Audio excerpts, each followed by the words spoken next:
80 اور 90 کی دہائی میں جو لوگ پیدا ہوئے انہیں جنریشن ایکس کہا جاتا ہے۔ اس جنریشن نے اپنی زندگی میں 2 ادوار کا تجربہ کیا جس میں بڑے پیمانے پر تبدیلیاں رونما ہوئیں۔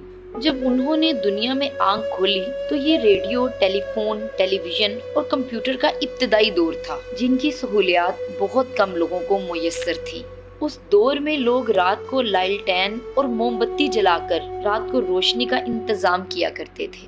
گاؤں میں کسی 1-2 گھروں میں ٹیلی فون یا ٹیلی ویژن کی سہولت موجود تھی جہاں لوگ اکٹھے ہو کر ایک ساتھ کوئی فلم یا ڈرامہ دیکھا کرتے تھے، اور کسی ایک گھر میں ٹیلی فون کی وجہ سے پورے گاؤں کے فون اسی گھر میں آیا کرتے تھے۔ ریڈیو دنیا سے باخبر رہنے کا نامور ذریعہ تھا۔ کچے مکان، مٹی میں کھیلنا اور رات کو جلدی سونے کا رواج تھا۔ 2000 چونکہ نئی صدی کا آغاز تھا اور صدی کے بدلنے کے ساتھ ساتھ دنیا میں بھی بڑے پیمانے پر چیزیں بدل گئیں۔ یہ ٹیکنالوجی کے عروج کا ابتدائی مرحلہ تھا جس میں ڈرون جہاز، موبائل فون، انٹرنیٹ اور جدید خودکار آلات کی آمد کا سلسلہ جاری ہوا۔ ٹیکنالوجی اور جدید آلات تک عام لوگوں کی رسائی ممکن ہوئی۔ ان سب کے بعد موبائل فون اسمارٹ فون میں بدل گئے، وائی فائی کا دور آ گیا اور نوجوان نسل بہت سی بے خبر چیزوں سے خبر رکھنے لگی، یہاں تک کہ جن چیزوں سے ان کے ماں باپ نے دوریاں اختیار کروائی ہوئی تھی وہ ان چیزوں کو بھی دیکھنے اور سمجھنے لگے۔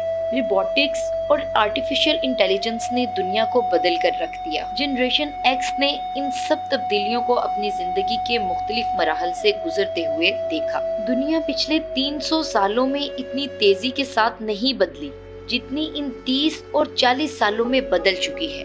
مشہور فارسی کہاوت ہے، ہر کمالے راز زوالے، مطلب ہر عروج کو زوال ہے۔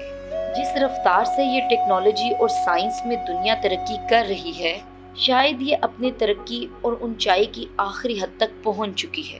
ترقی کرنا برا نہیں، لیکن ٹیکنالوجی کا غلط استعمال، جانوں کے ساتھ کھیلنا اور خاص طور پر جان لیوا تبدیلیوں نے دنیا کو ترقی کے ساتھ نقصان کی طرف بھی دھکیلا ہے۔ اس ٹیکنالوجی کا بے جا غلط استعمال کیا جا رہا ہے۔ اب یہ ہم پر منحصر ہے کہ جو ٹیکنالوجی ہمارے ہاتھ میں ہے ہم اس کا استعمال کیسے کرتے ہیں۔